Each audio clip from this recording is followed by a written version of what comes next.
What truly drives someone to become the mastermind behind a criminal empire? What pushes a gang leader to rise to power, leaving behind a trail of violence, deception, and chaos? And what happens when money, influence, and brutality collide in the heart of New Zealand? Today, we are diving into the story of one of the country's most feared and secretive gangs, the Headhunters. This is not just a tale of back-alley brawls or shady deals.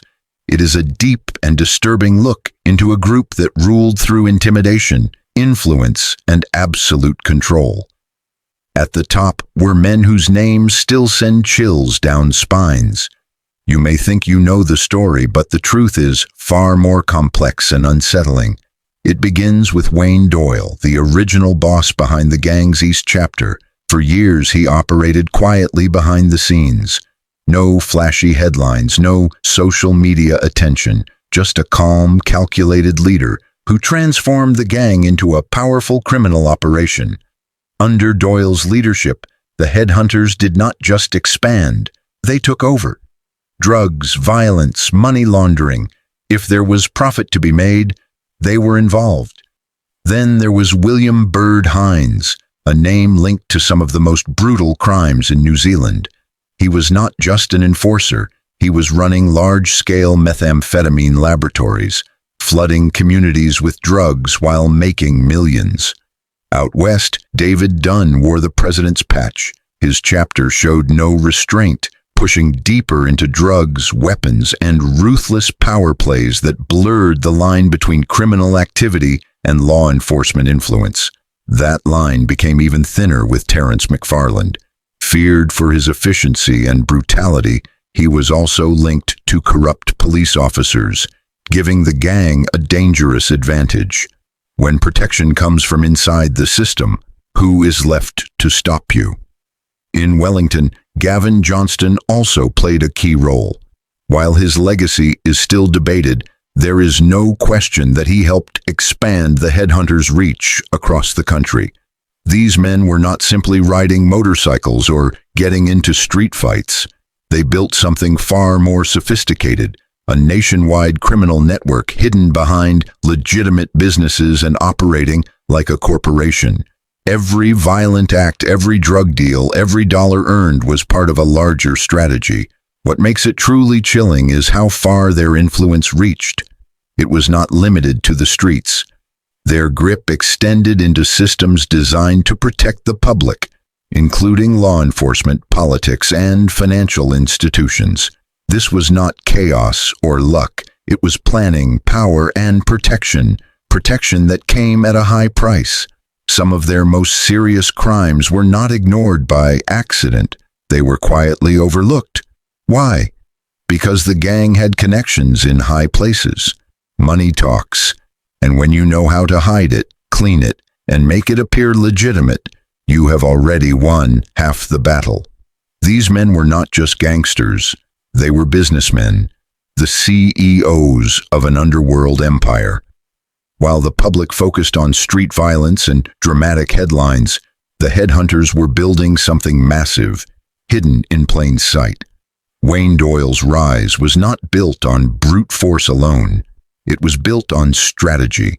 As founder of the East Chapter, he turned it into the nerve center of a nationwide criminal machine. He kept a low profile, but behind the scenes, everything flowed through him. Drugs, violence, and territorial control. Eventually, the scale of what he created became impossible to ignore. In a major legal blow, the Auckland High Court ordered Doyle to surrender nearly $15 million in assets. These included multiple properties, luxury vehicles, and the gang's iconic East Chapter headquarters at 232 Marua Road in Mount Wellington. This was not just a clubhouse. It featured a gym, a swimming pool, and hosted everything from gang meetings to social events. It was part clubhouse, part fortress, and part training ground. What police uncovered there revealed just how far the Headhunters had come. This was not a struggling gang. It was a criminal empire disguised as a lifestyle brand, and for a long time, it worked. But cracks were beginning to show. Doyle's downfall was only one piece of a much larger puzzle. Authorities did not stop at property seizures. They confiscated large sums of cash, froze bank accounts, and seized high-end vehicles tied to Doyle and his associates. His influence extended far beyond street-level crime. It reached into shell companies, legal trusts, and complex financial structures designed not just to hide money, but to protect and multiply it. Despite everything, Doyle remained firmly in control, quietly but undeniably. He owned businesses, managed real estate, and moved money with the precision of a seasoned executive. Everyone knew he was calling the shots, yet he kept himself just far enough removed to avoid direct responsibility. Hard to prove, and even harder to stop. Perhaps the strangest part is that Doyle never admitted to any of it. Despite years of investigations, overwhelming evidence, and countless police reports, he maintained his innocence. He claimed he was not the boss, not involved, just an ordinary man. Detective Inspector Kevin McNorton did not believe that for a second. He told the court plainly that Doyle was the real leader, the strategist at the top, the person pulling the strings behind the entire organization. The court ultimately agreed. Still, Doyle's continued denial made it difficult to fully dismantle what he had built. When the person at the center insists he is merely an observer, unraveling the wider structure becomes far more complicated. So how did he manage it? How did he stay in power for so long while keeping himself just out of reach? Perhaps it was intelligence, perhaps experience, or perhaps it was the network of people around him who helped hold everything together. Whatever the reason, the approach worked for years. If Doyle was the quiet architect, then William Byrd Hines was the enforcer. He was known for being direct, intimidating, and deeply involved in the gang's most aggressive activities. His criminal history stretched back decades, and it established a reputation that few dared to challenge. Even early on, his actions showed a willingness to go further than most, sending a clear message about the consequences of crossing the organization. Time in prison did not end his influence. If anything, it strengthened his connections and sharpened his focus. When he returned to the streets, his attention shifted toward the methamphetamine trade, where he would leave his biggest mark. Hines was not operating alone or at street level. He was involved in coordinating what authorities later described as one of the largest drug manufacturing operations the country had seen. The operation even operated under a business-style name, giving it the appearance of legitimacy. Behind that front, however, investigators uncovered a sophisticated setup designed to produce and distribute drugs on a large scale. When police eventually intervened, they found chemicals, weapons, and large quantities of illegal substances, confirming the size and seriousness of the operation. In 2017, Hines was convicted and sentenced for his role in running the operation. Yet even that did not fully end his story. Serious health problems later emerged, including multiple long-term illnesses. Just before his 70th birthday, he was released on compassionate grounds, with the court ruling that his condition made continued imprisonment impractical. But questions remained. Did his influence truly end there? Even while incarcerated, Hines remained a respected and feared figure within the gang. His methods, contacts, and financial structures did not simply disappear. The organization continued to function through the people he had mentored and the systems he helped establish. In 2019, leadership of the Headhunters West Auckland chapter changed hands following the death of its former boss, Dave Smith. David Dunn stepped into the role.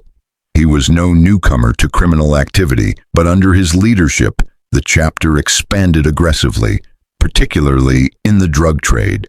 Operations grew larger, more organized, and more damaging to communities across New Zealand. Police attention followed. Raids on the group's headquarters in Henderson revealed significant quantities of drugs, firearms, and clear signs of organized distribution. The evidence pointed strongly toward Dunn's leadership role. His name also became central to Operation Flower, one of the longest and most costly drug investigations in the country's history. At the heart of the case was a large-scale drug manufacturing site, complete with industrial equipment and materials. The investigation ultimately led to Dunn receiving a sentence of 7.5 years in prison. One of the more unusual aspects of Dunn's rise involved his connection to a group presented as a community-focused organization called That Was Then, This Is Now. Publicly, it promoted events and activities framed as positive outreach, but many of those events were held at gang-controlled locations, raising serious questions about whether the organization was genuine or simply another layer of cover. Dunn appeared skilled at maintaining that balance, presenting an image of community involvement while authorities believed criminal activity continued behind the scenes. It was a strategy that blurred boundaries and delayed accountability, but not forever. He managed to stay out of police focus far longer than most expected, and even when authorities eventually caught up to him, the structure he helped build continued to operate in the background. His leadership style was never loud or attention-seeking, but it was highly effective. He understood how systems worked, how to stay a step ahead, and how to keep operations running smoothly, at least for a time. But Dunn was not the only figure shaping the organization from within. Another key player was Terrence McFarland. He was not just another member of the West Chapter. He was one of its top enforcers, and his influence carried real weight. Those around him took his words seriously. He was known for being strict, direct, and relentless in enforcing discipline. What made McFarland especially dangerous, however, was not just his reputation inside the group. It was his connections. Investigators later alleged that he had developed improper relationships with individuals inside law enforcement. According to court records and media reports, this access allowed him to receive warnings about raids, avoid certain charges, and stay ahead of police activity. That kind of inside knowledge gave the organization a significant advantage. It raised difficult questions. How did those relationships form? What pressures or incentives were involved? And how deeply did that influence extend? One of the most disturbing allegations linked to McFarland involved the punishment of a younger member accused of sharing information. Authorities described the incident as an extreme act meant to send a message, reinforcing silence and loyalty within the group. The purpose was not just discipline, it was control. Fear became a method of enforcement, and loyalty was non-negotiable. McFarland used intimidation strategically, not randomly, reinforcing his authority and maintaining order. But his role went beyond enforcement. He was also closely involved in managing finances. Like other senior figures, he understood how to move money discreetly. The organization was not limited to illegal activity alone. It also invested in businesses, properties, and complex legal arrangements designed to obscure ownership and reduce scrutiny. From the outside, the group may have appeared to be a typical motorcycle club. Internally, under leaders like Dunn and McFarland, it had evolved into something far more organized. It operated with structure, planning, and long-term strategy. McFarland was not just protecting the group through intimidation, he was helping safeguard its financial base. Through layers of companies and legal mechanisms, assets were kept out of sight while operations continued. This led investigators to question whether he was simply enforcing orders or quietly exercising far greater control behind the scenes. Another influential figure was Gavin Johnston. His name carried particular significance in Wellington. Johnston played a central role in expanding the group's presence into the capital. Under his leadership, the Wellington chapter became a major part of the organization's nationwide structure. That expansion began in 2012 when the chapter was established in the city, What started as a small foothold quickly grew into a highly organized operation. Authorities linked Johnston's chapter to large-scale drug distribution, supported by access to firearms and a readiness to defend territory. Police eventually responded with coordinated enforcement actions. Raids uncovered drugs, weapons, and large amounts of cash. The findings confirmed what investigators already suspected. This was not a local problem, but part of a wider national network. Johnston had been instrumental in building that reach. His story came to an abrupt end in 2015 when he died at the age of 41.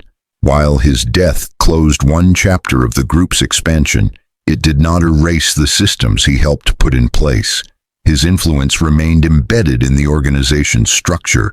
To some within the group, he was remembered as a strong leader. To law enforcement, he represented how far the organization had evolved and how serious the threat had become. As the full picture emerges, one thing becomes clear. These were not random acts or isolated decisions. They were calculated moves within a high-stakes struggle for power and control. Every action served a purpose. Every decision was part of a larger plan. The empire at the center of this story was built carefully, piece by piece, over many years. It took years of careful planning. Everything was done quietly, building layers of financial protection, legal cover, and a circle of loyal insiders. His influence slowly spread into different parts of society, but the harm caused by these operations was not only financial, it affected real people. Families were torn apart, communities were damaged, and lives were permanently changed. Then there was William Byrd Hines. His actions were not just about control, they were designed to instill fear.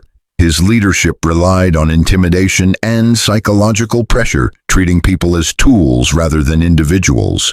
In the end, however, it was not law enforcement or rivals that stopped him. Serious health issues eventually overtook him, forcing an end to his active role. Even after his release from prison, the reputation he built continued to linger. On a quiet November night in Perth, a man dressed in gym clothes stepped out into the warm Western Australian air, likely thinking about nothing more than dinner or his next workout. Within moments, unmarked police vehicles surrounded him. Officers stepped out, identified themselves, and placed him under arrest. His name was Maytham Hamad, and according to Australian authorities, he was not just another fitness-focused resident of a wealthy suburb. Police allege he was a central figure in one of the most dangerous and violent criminal empires Australia had seen in years. That single arrest would expose a hidden world of cash-filled parcels, encrypted phones, luxury vehicles, international crime bosses, and a brutal underground tobacco war that had already left more than 100 businesses burned, shot at, or destroyed. The following day, police raided Hamad's luxury apartment in Mount Pleasant, one of Perth's most expensive riverside neighborhoods. Inside, they found far more than the belongings of a gym enthusiast or a low-level criminal. Investigators seized 2 Lamborghinis, racks of designer clothing, and more than $1 million worth of luxury items. Law enforcement says this was a lifestyle that could only be funded by massive criminal profits. But what made the case truly explosive was not just the wealth. It was the scale of the alleged operation behind it, and the family network police say was controlling everything. To understand why Maytham Hamad's arrest sent shockwaves through Australia's law enforcement community, investigators say you have to look beyond Perth, beyond Western Australia, and even beyond Australia itself. According to police, the true mastermind was Maytham's older brother, Kazem Kaz Hamad, a man authorities describe as one of the most powerful organized crime figures in the country. Kaz had been deported to Iraq in mid-2023, but investigators say that did little to stop him. From thousands of miles away, police allege he continued to run a cartel that dominated Australia's multi-billion-dollar illicit tobacco trade, a black market so profitable and so violent that it turned parts of Melbourne and Perth into war zones. Illicit tobacco may not sound as dangerous as drugs or weapons, but in Australia it has become one of the most lucrative and fiercely contested criminal industries. With some of the highest tobacco taxes in the world, a single legal pack of cigarettes can cost more than $30. That has created massive demand for untaxed, smuggled, or illegally manufactured tobacco products. Where there is enormous profit, there is ruthless competition. Police say criminal syndicates have been willing to use arson, shootings, and extortion to protect their territory. Over the past year, the violence has exploded. In Melbourne alone, more than 150 tobacco stores were firebombed, shot at, or attacked. Entire neighborhoods were jolted awake by explosions, flames, and gunfire, all tied to what investigators now call the tobacco war. Behind much of this chaos, police believe, was the Hamad Syndicate, a family-run criminal organization that had grown powerful enough to intimidate, overwhelm, or destroy anyone who challenged it. At the center of that syndicate, authorities say, was Kaz Hamad. Even after his deportation to Iraq, he allegedly continued running the operation through a network of trusted associates and family members still based in Australia. Intelligence reports describe him as the Tobacco King, a man who built a cartel controlling the importation, distribution, and retail sale of illegal cigarettes and loose-leaf tobacco across multiple states. From overseas, he was allegedly issuing orders, directing money flows, and even orchestrating violence, all while remaining physically beyond the reach of Australian law enforcement. Investigators believe Kaz relied heavily on family members to keep the operation running, and one of the most important was his younger brother, Maytham. In 2022, Maytham moved to Perth, roughly a year before Kaz was deported. At the time, it appeared to be a routine relocation. Police now believe it was a strategic move designed to expand the family's criminal operations into Western Australia, while placing a trusted relative in charge on the ground. Unlike his older brother, Maytham kept a relatively low public profile. He was not widely known in the media or identified publicly as a major crime figure. But behind the scenes, police say his lifestyle told a very different story. Luxury cars, designer clothing, and a high-end riverside apartment all pointed to income far beyond what any legitimate business could generate. When investigators began tracing the money, they uncovered what they describe as a sophisticated system designed to move millions of dollars in illicit cash across the country without leaving a clear trail. According to police, Maytham oversaw a network of tobacco stores in Perth suburbs, including Armadale, Byford, High Wycombe, and Medina. These shops allegedly sold illegal tobacco products on a cash-only basis, generating vast amounts of untraceable money every day.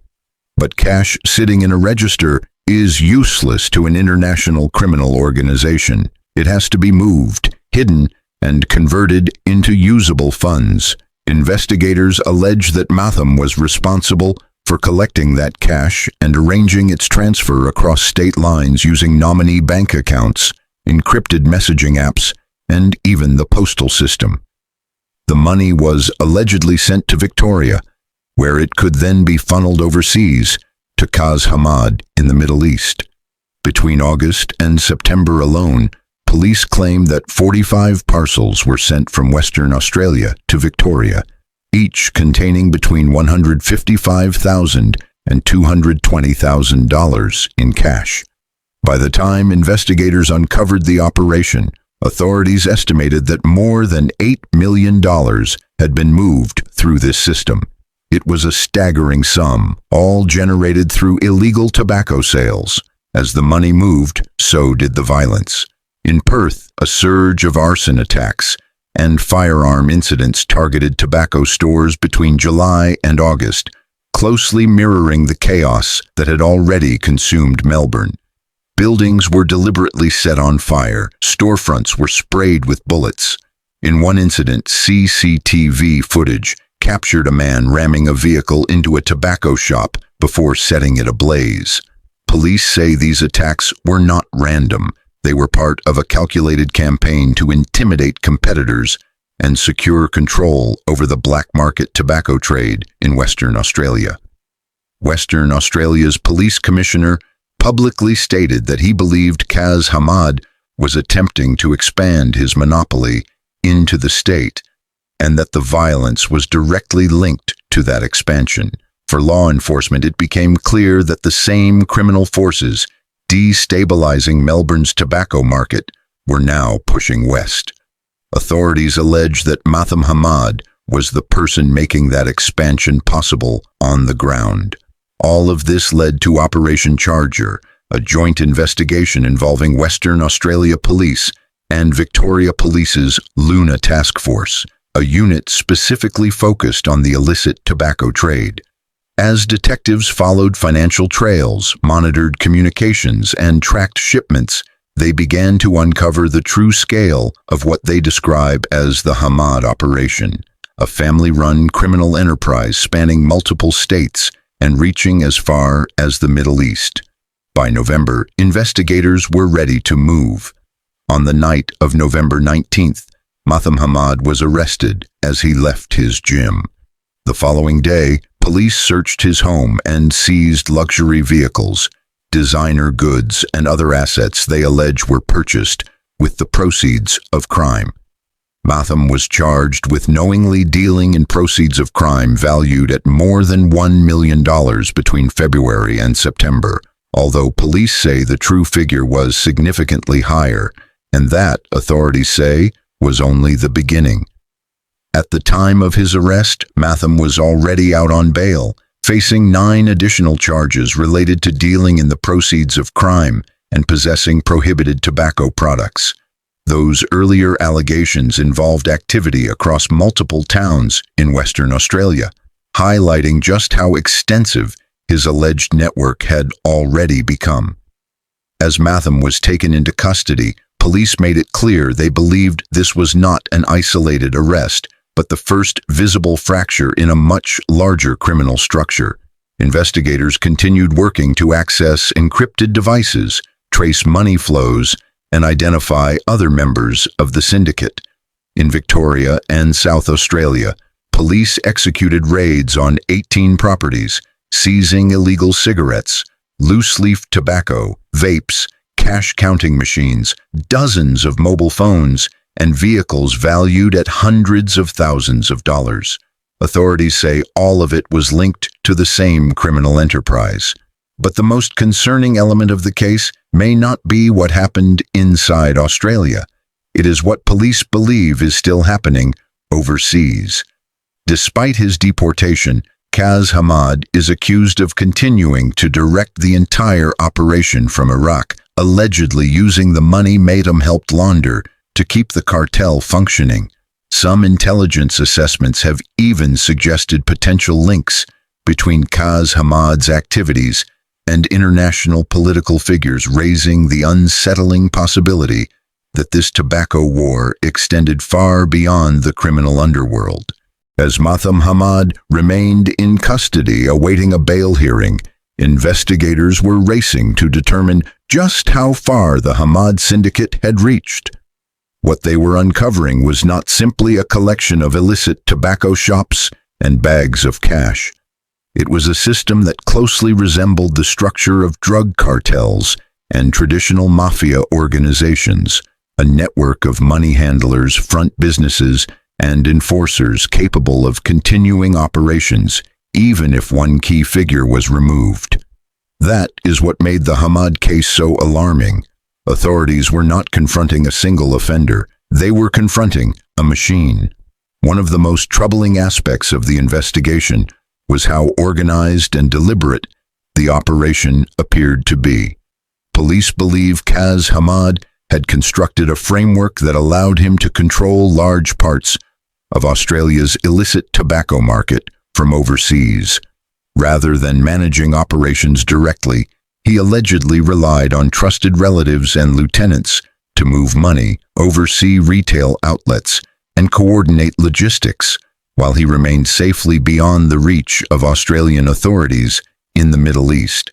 This level of remote control is typically associated with international drug trafficking networks, not with what many people still assume is a low-level cigarette black market. The tobacco war that erupted across Australia did not begin overnight. For years, illicit tobacco had been quietly sold through small shops, back rooms, and suburban convenience stores. But as tobacco taxes continued to rise, so did the profits. Criminal groups began to realize that cigarettes were becoming nearly as valuable as narcotics, but with far lower risks of lengthy prison sentences. That realization changed everything. Suddenly, criminal syndicates were willing to fight for control of the tobacco market with the same level of violence normally associated with drugs or firearms. Victoria became the first major battleground. In Melbourne, entire strips of tobacco stores were targeted. Windows were smashed. Shops were set on fire in the middle of the night. In some cases, gunmen opened fire on buildings simply to send a message. Police say these attacks were not random acts of vandalism. They were deliberate and strategic. The goal was to force store owners to either buy their stock from a specific supplier or shut down completely. It was during these investigations that the name Hamad began appearing repeatedly in police intelligence reports. Authorities believe Kaz Hamad's cartel used fear and violence to dominate the market. Store owners who refused to cooperate or who sourced tobacco from rival suppliers allegedly became targets. By destroying their businesses, the cartel could eliminate competition or force compliance. It was a brutal form of economic warfare, and according to police, it was effective. When similar violence began appearing in Perth, it immediately raised alarm bells for Western Australian police. Between July and August, there were 11 incidents linked to the illicit tobacco trade, including arson attacks, property damage, and shootings. 2 tobacco stores were burned in August alone. In another incident, a shop in Midland was attacked when a vehicle was rammed into the building and then set on fire. To law enforcement, the pattern was unmistakable. The Melbourne tobacco war had gone national. This expansion led investigators to believe that Kaz Hamad was attempting to extend his monopoly into Western Australia. From their perspective, Maytham Hamad was not simply laundering money. He was the individual establishing the Hamad family's foothold in a new state. While Kaz remained overseas, Maytham allegedly handled operations on the ground, managing cash collection, overseeing the retail network, and ensuring profits flowed back to the top. The alleged money laundering system itself was almost as disturbing as the violence. According to police, Maytham and his associates used a combination of nominee bank accounts, encrypted messaging apps, and postal deliveries to move millions of dollars across Australia. Cash was collected from tobacco shops in Perth and packed into parcels, which were then sent to Victoria. From there, the money could be processed further and eventually transferred overseas. Between August and September alone, investigators allege that 45 cash-filled parcels were shipped, each containing up to $220,000. That meant couriers and postal services were unknowingly transporting millions of dollars in criminal profits through the ordinary mail system. Police intercepted 9 additional packages containing approximately $1.7 million before they reached their destination, but investigators believe many more shipments made it through. Authorities say this money was being funneled back to Kaz Hamad in the Middle East. From there, it could be used to finance further tobacco shipments, pay enforcers, bribe associates, or expand the operation even further. It became a self-sustaining cycle. Illegal tobacco generated cash. Cash funded crime. Crime protected the tobacco empire. Law enforcement officials stress that this is why such operations are treated so seriously. Money laundering networks like this are not limited to one type of crime. The same systems used to move tobacco profits can just as easily be used to fund drug trafficking, weapons sales, or human smuggling. As Victoria Police Assistant Commissioner Martin O'Brien has stated, it is never just about illicit tobacco. It is about the entire criminal ecosystem that grows around it. The human cost of this conflict has already been devastating. In Melbourne, arson attacks have destroyed livelihoods and left communities living in fear. In one tragic case, a 27-year-old woman was killed when arsonists set fire to the wrong house, mistakenly believing it was connected to a tobacco store. That error turned a criminal turf war into a deadly tragedy for an innocent family. This is why the Hamad case matters far beyond a single arrest in Perth. The case represents a turning point in how Australian authorities are confronting organized crime. Rather than focusing solely on individual shop owners or low-level dealers, police are now targeting the financial systems and family networks that allow criminal syndicates to survive and expand. When Maytham Hamad appeared in Perth Magistrates Court, his legal team requested that parts of his bail hearing be conducted behind closed doors. Prosecutors argued that public testimony could jeopardize ongoing investigations, a move that signaled just how much of the case was still unfolding behind the scenes. Police made it clear they were far from finished. As Maytham awaits his next court date, investigators continue to examine encrypted devices, trace complex money trails, and identify other individuals connected to the Hamad network. Authorities believe further charges are likely not only against Maytham, but also against those who helped move money, operate retail outlets, or carry out acts of intimidation. The most significant challenge, however, remains Kaz Hamad. As long as he remains overseas, authorities face serious legal and diplomatic obstacles in bringing him before an Australian court. Even so, police insist that his deportation does not make him beyond reach. Every dollar seized, every associate arrested, and every illegal business shut down weakens the cartel police say he built. The key question now is whether the Hamad operation can survive without its Western Australian coordinator. With Maytham in custody and millions of dollars seized, the syndicate has suffered a major blow. But law enforcement officials caution that organized crime groups are highly adaptable, often replacing arrested members and finding new ways to continue operating. So while one chapter of the story may be closing in a Perth courtroom, another is already beginning. The tobacco war has not ended. The money continues to move. And somewhere overseas, the man police describe as Australia's tobacco king is still watching closely. As investigators dug deeper into the Hamad syndicate, a more unsettling picture emerged, one that went far beyond smuggled cigarettes and burned-out shopfronts.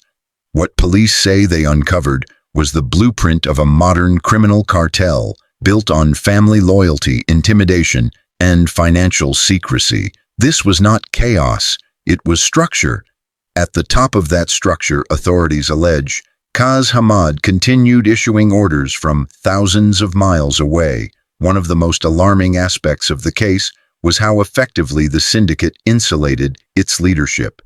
By relying on relatives and longtime associates to manage operations in Australia, Kaz could remain physically distant while still maintaining control. According to law enforcement, Maytham was not just a family member. He was a trusted financial gatekeeper, responsible for keeping the entire operation funded. Police allege that the money he helped move was funneled back to Kaz Hamad in the Middle East, where it could be used to finance further tobacco shipments, pay enforcers, bribe associates, or expand the enterprise even further. It became a self-sustaining cycle. Illegal tobacco generated cash. Cash funded further criminal activity, and that activity protected the tobacco empire. Police say this is why cases like this are taken so seriously. Money laundering systems of this scale are not limited to a single type of crime. The same networks used to move tobacco profits can just as easily be used to finance drug trafficking, weapons sales, or human smuggling. As Victoria Police Assistant Commissioner Martin O'Brien has stated, it is never just about illicit tobacco. It is about the entire criminal ecosystem that grows around it. The human cost of this conflict has already been severe. In Melbourne, arson attacks have destroyed businesses and left communities living in fear. In one tragic incident, a 27-year-old woman lost her life when arsonists set fire to the wrong house, mistakenly believing it was connected to a tobacco store. That error turned a criminal turf war into a deadly tragedy for an innocent family. This is why the Hamad case matters far beyond a single arrest in Perth. It signals a fundamental shift in how Australian authorities are fighting organised crime by dismantling not just individuals, but the financial and family structures that sustain these criminal empires. Investigators believe further charges are likely, not only against Maytham Hamad, but also against others who allegedly helped move money, operate retail outlets, or carry out acts of intimidation. The greatest challenge for authorities, however, remains Kaz Hamad. As long as he remains overseas, law enforcement faces significant legal and diplomatic barriers in bringing him to justice. Even so, police insist that his deportation does not make him untouchable. Every dollar seized, every associate arrested, and every illegal shop shut down weakens the cartel authorities say he built. The central question now is whether the Hamad empire can survive without its Western Australian operator. With Maytham in custody and millions of dollars seized, the syndicate has suffered a serious blow. Still, police caution that organised crime groups are highly adaptable, often replacing arrested members and finding new ways to continue operating. And so, even as one chapter of this story closes in a Perth courtroom, another is already unfolding. The tobacco war continues. The money is still moving, and somewhere overseas, the man police describe as Australia's tobacco king is watching what happens next. As investigators dug deeper into the Hamad syndicate, a more disturbing picture began to emerge, one that extended far beyond smuggled cigarettes and burned-out shop fronts. What police say they uncovered was the framework of a modern criminal cartel, built on family loyalty, intimidation, and financial secrecy. This was not chaos, it was structure. At the top of that structure, authorities allege, Kaz Hamad continued issuing instructions from thousands of miles away. One of the most concerning aspects of the case was how effectively the syndicate insulated its leadership. By relying on relatives and long-time associates to manage operations within Australia, Kaz could remain physically distant while still maintaining control. This model allowed him to avoid direct exposure to police surveillance and arrest, while ensuring that those running operations on the ground had strong personal incentives to remain loyal. According to law enforcement, Maytham was more than just a brother. He was a trusted financial gatekeeper, responsible for keeping the entire operation funded. In organized crime, money equals power, and within the Hamad network, money moved quickly and quietly. Police say the use of encrypted messaging applications allowed the syndicate to coordinate shipments, cash transfers, and retail operations while minimizing the risk of interception. Nominee bank accounts meant that even when funds were traced, they rarely led directly back to Kaz or Maytham. By using postal services to transport physical cash, the syndicate also avoided traditional financial systems altogether. Authorities say this level of sophistication is one of the reasons the Hamad case is being treated as a threat of national significance. When a criminal organization can move millions of dollars undetected across state and international borders, it becomes capable of far more than selling illegal cigarettes. It can fund weapons, corrupt officials, and potentially involve itself in international political schemes.